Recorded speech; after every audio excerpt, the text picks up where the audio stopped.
అదే RTV app వార్తల్ని క్షణాల్లో చదివే అవకాశం ఉంటుంది. ఒక న్యూస్ పేపర్, ఒక టెలివిజన్ ఛానల్ మీ చేతుల్లో ఎప్పుడూ ఉంటాయి. గోదావరికి ప్రతి ఏటా వరదలు సహజంగా వస్తూ ఉంటాయి. ఇటు పశ్చిమ గోదావరి జిల్లా నర్సాపురం పట్టణం చూసుకుంటే ఎటుకొట్టెప్పుడు కూడా బలహీనంగా ఉంటుంది. వశిష్ట గోదావరికి వచ్చే వరదలు ప్రతి ఏటా వచ్చే వరదలకు ఈ పట్టణ ప్రజలందరూ కూడా తీవ్ర భయభ్రాంతులకు గురవుతూ ఉంటారు. ఎందుకంటే ఇక్కడ గొట్టు సరిలేక ఎక్కడ కోతకు గురయ్యి వరద నీరంతా కూడా పట్టణంలోకి ప్రవేశిస్తుంది, మొత్తం జల దిగ్బంధంలోకి చిక్కుకుంటుందనే భయం ప్రతి ఏడాది ఉంటుంది. ఇక్కడే కాదు, పశ్చిమ గోదావరి జిల్లాలోని ఎక్కడ గోదావరి తీర ప్రాంతం ఉన్నా దాదాపుగా కూడా అక్కడ ఏటుగొట్టు పటిష్టత లేదని చెప్పాలి. దీనికోసం ఇక్కడ నర్సాపురంకి సంబంధించి ఇక్కడ పెద్ద ఎత్తున ఏటుగొట్టు పటిష్టపరిచేందుకు కొన్ని కోట్లాది రూపాయలతో ఇక్కడ ఒక ప్రాజెక్టును కూడా చేపట్టారు. ఒకవేళ వరదలు వచ్చినప్పటికీ కూడా ఎక్కడా కూడా కోతకు గురవకుండా ఈ తీర ప్రాంత ప్రజలందరూ కూడా భయభ్రాంతులకు గురవకుండా ఉండేందుకు ఈ ప్రాజెక్ట్ యొక్క ముఖ్య ఉద్దేశం. పెద్ద పెద్ద బండ రాళ్లతో కూడా ఇక్కడ ఈ గొట్టు పటిష్టపరిచేందుకు ఇక్కడ గత కొన్ని నెలల నుంచి కూడా పనులు జరుగుతున్నాయి. అయినప్పటికీ కూడా పనులు ఒకవైపు జరుగుతున్నా మరొక వైపు ఎప్పటికప్పుడు ఈ రాళ్ళు అనేవి నదీ గర్భంలో కలిసిపోతున్నాయి. దాదాపు నదీ గర్భంలోకి కుంగిపోతున్నాయని చెప్పాలి. చాలా ఇది 4 సార్లు మొత్తం ఈ విధంగా జరిగింది. ఇక్కడ కేవలం పనుల్లో నాణ్యత లేకపోవడం వల్ల ఈ విధంగా జరుగుతుందని కూడా ప్రతిపక్షాలు ఆరోపిస్తున్నాయి. దాదాపు కోట్లాది రూపాయలు వెచ్చించి ఈ విధంగా చేస్తున్నా కానీ ఫలితం లేకుండా పోతుందని కూడా ప్రతిపక్షాలు దుమ్మెత్తిపోస్తున్నాయి. దాదాపుగా కూడా చాలా రోజుల నుంచి ఇక్కడ పనులు అయితే జరుగుతున్నాయి. 4 సార్లు చేసిన పనులు వృధా అయ్యాయని చెప్పాలి. నదిలోకి రాళ్ళు అనేవి పెద్ద స్థాయిలో కుంగిపోయాయి.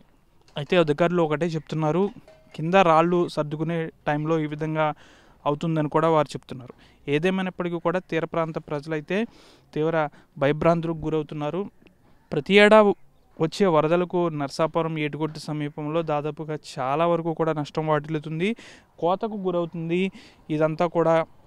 కానీ ఈసారి కూడా వరదలు వస్తాయి. ఈసారి వచ్చే వరదలకి కాస్త ఉపశమనం కలుగుతుందేమో అనుకునే సమయంలో ఈ విధంగా చేసిన పని అంతా కూడా గోదావరి నదిలోకి ఈ విధంగా వెళ్ళిపోవడం పట్ల తీర ప్రాంత ప్రజలు భయభ్రాంతులకు గురి చెందుతున్నారు. మనం విజువల్స్లో క్లారిటీగా చూసుకోవచ్చు. పెద్ద పెద్ద బండరాళ్లతో ఇక్కడ గొట్టు పటిష్టపరిచే ఏర్పాట్లను కూడా చేస్తున్నారు. కానీ ప్రతిపక్షాలు అయితే ఒకటే చెప్తున్నాయి, కింద బేస్మెంట్ అనేది సరిలేకే ఈ విధంగా నదిలోకి రాళ్ళు అనేవి కుంగిపోతున్నాయి అంటున్నారు. కింద తక్కువ మోతాదులో రాళ్ళు వేసి పైన పెద్ద ఎత్తులో రాళ్ళు వేస్తే కుంగిపోకుండా ఎందుకుంటాయని కూడా స్థానిక టీడీపీ నాయకులు కూడా ఆరోపిస్తున్నారు. మాజీ ఎమ్మెల్యే బండారు మాధవ నాయుడు కూడా దీనిపై చాలాసార్లు ధ్వజమెత్తిన పరిస్థితి. స్థానిక ఎమ్మెల్యే కావాలనే ఈ పనుల్లో అవకతవకలు సృష్టించి తాను లాభార్జన కోసం ఈ పనుల్లో ఈ విధంగా చేస్తున్నారని కూడా అంటున్నారు. పూర్తిగా కూడా దీనిపై ఇక్కడ కోట్లాది రూపాయలు వెచ్చించి ఇక్కడ నదీ గర్భానికి సంబంధించి వరదలు వచ్చేటప్పుడు ఎక్కడ కూడా ప్రజలు భయభ్రాంతులు చెందకుండా, ముఖ్యంగా గట్టు అనేది కోతకు గురవకుండా చేయాలన్న ఉద్దేశంతో ఇంత పెద్ద ప్రాజెక్ట్ని ఇక్కడ చేపడితే ఇది మొత్తం కూడా భారీ అవినీతి జరుగుతుంది, కాంట్రాక్టులు మోసపూరితంగా వ్యవహరించి విధంగా చేస్తున్నారని కూడా అంటున్నారు. ముఖ్యంగా చూసుకుంటే ఏదేమైనప్పటికీ ఇక్కడ ఒకటే ఆరోపిస్తున్నారు, పెద్ద ఎత్తున అవినీతి జరిగింది ఈ పనుల్లో. చాలా వరకు దాదాపు 4 సార్లు వరకు కూడా ఈ రాళ్ళు అనేవి నది గర్భంలో కలిసిపోతున్నాయి.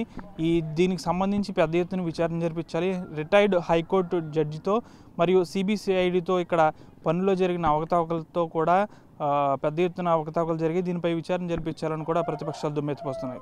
వీడియో జర్నలిస్ట్ శేఖర్తో మనోజ్, ఆర్టీవీ నర్సాపురం నుంచి. మరిన్ని వీడియోస్ కోసం ఛానల్ ని సబ్స్క్రైబ్ చేయండి, లేటెస్ట్ అప్డేట్స్ కోసం వాట్సాప్ ఛానల్ ని ఫాలో చేయండి అండ్ లింక్ డిస్క్రిప్షన్ లో ఉంది.